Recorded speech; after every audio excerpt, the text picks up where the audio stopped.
Hello everyone, আসসালামু আলাইকুম। কেমন আছেন সবাই? আই হোপ সবাই অনেক বেশি ভালো আছেন।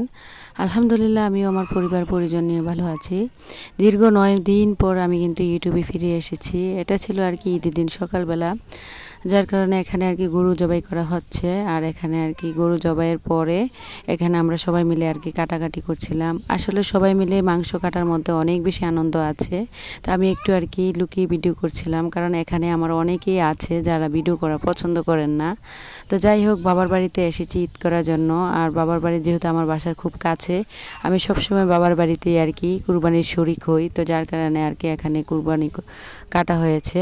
তো গরু মাংস কাটাকাটির পরে কিন্তু অনেক বেশি ঝামেলার ব্যাপার দেখে, যেটা হচ্ছে বন্টন করা, তারপরে আবার দেখা গিয়েছে পেকিংয়ের একটা ব্যাপার থাকে। তো এখানে বন্টন করার পর, পেকিং করার পর মানে কোনো কিছুই আর কি আমার আর ভিডিও করতে মানে খেয়াল ছিল না। আর ইদানিং যেহেতু প্রচুর পরিমাণে গরম ছিল, আর শারীরিকভাবে ও মানসিকভাবে আমি অনেক বেশি অসুস্থ, যার কারণে আসলে আমার মন মানসিকতা একটু ভালো নেই, যার কারণে আর ভিডিও করতে পারিনি। তো যাই হোক, যাই কিছু ভিডিও করেছি তাই আর কি আপনাদের মাঝে শেয়ার করলাম। আমার ভিডিওর কোনো অংশ যদি আপনাদের মনে এতটুকু ভালো লেগে থাকে, তাহলে প্লিজ ভিডিওটিতে একটি লাইক দিয়ে অবশ্যই কন্টিনিউ করবেন। তো এখানে আর কি ঈদের দিন রাতের বেলা প্রায় হয়ে গিয়েছে। তো এখানে সব রান্না বান্না শেষ হয়ে গিয়েছে। এখানে বড় পাতিলে আমার আম্মু গরুর মাংস রান্না করেছে আর খিচুড়ি রান্না করেছে আর কি। তো বাসায় গিয়ে গরুর মাংস গুছিয়ে তারপরে সোজা আবার বাবার বাড়িতে চলে এসেছি। আমার ছেলেমেয়েরা এখানেই ছিল। যদিও ইচ্ছে ছিল বাসায় চলে যাব, কিন্তু আমার বাবা বলেছিল বাসায় গিয়ে কী করবা, বাসায় একা একা কি ভালো লাগবে, আমাদের সাথে সবার সাথে একসাথে খাওয়া দাওয়া করলে বা ঈদ করলে অনেক বেশি ভালো লাগবে, এখানেই থাকো। তো আমার ছেলেরাও বলছিল যে না, নানুর বাড়িতে থাকবো, নানুর বাড়িতে থাকবো, বাসায় যাব না। তো যার কারণে ভাবলাম যাই হোক, সমস্যা নেই, সবাই একসাথেই খাওয়া দাওয়ার মধ্যে অনেক বেশি আনন্দ। তো এখানে আর কি আমি আর আমার ছেলে এবং আমার ভাইয়ের বউ আর কি সবাই মিলে এখানে খিচুড়ি খেয়ে নেব। ঈদের দিন রাতের বেলার ছিল আর কি এই ভিডিওটা। যেহেতু দুপুরবেলার কোনো কিছু, যখন আমরা মাংস পেকিং করেছিলাম বা মাংস আমি নিজের হাতেই কিন্তু মাংস মাখিয়ে দিয়েছিলাম রান্না করার জন্য, সেগুলো আর ভিডিও করা হয়নি। আমার আব্বু আমার হাতের গরুর মাংস অনেক বেশি পছন্দ করে, যার কারণে আমি নিজেই আর কি মাংসটা রান্না করেছিলাম। তো যাই হোক, এদিকে রাতের খাবার খেয়ে এর পরের দিনের ভিডিও ছিল এটা। সকালবেলা আর কি সকালে নাস্তায় রুটি, গরুর মাংস আর কাঁঠাল নিয়েছিলাম। তো এখানে আর কি আমি বসে সকালে নাস্তাটা খেয়ে নিচ্ছিলাম আর কি। আসলে মন মানসিকতা ভালো না থাকলে দেখবেন কোনো কিছুই করতে ইচ্ছে করে না। প্রায় দীর্ঘ 9টা দিন হয়ে গিয়েছে আমি ভালো করে ইউটিউবে কোনো কাজ করছি না বা কারো ভিডিও দেখছি না।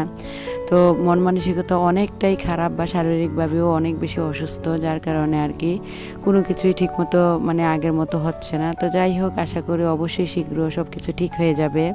তো এখানে আর কি আমার ছোটো বোন পুডিং বানিয়েছে। তো আমি এখানে আর কি আমার পুকুর মানে আমাদের পুকুরের পাড়ে বসেছিলাম। তো এনে দিয়ে গেল যে আপু নও, এখানে যে পুডিং খাও। তো এখানে বোনেরা মিলে আর কি পুডিং খেয়ে নিচ্ছিলাম। আসলে সবাই মিলে একসাথে খাওয়ার মধ্যে অনেক বেশি আনন্দ। আর আমরা যারা ভাড়া বাসায় থাকি বা শহরে থাকি, তারা কিন্তু গ্রামের দৃশ্যগুলোকে অনেক বেশি মিস করি বা গ্রামের সব কিছু পরিবেশকেও কিন্তু অনেক বেশি মিস করি।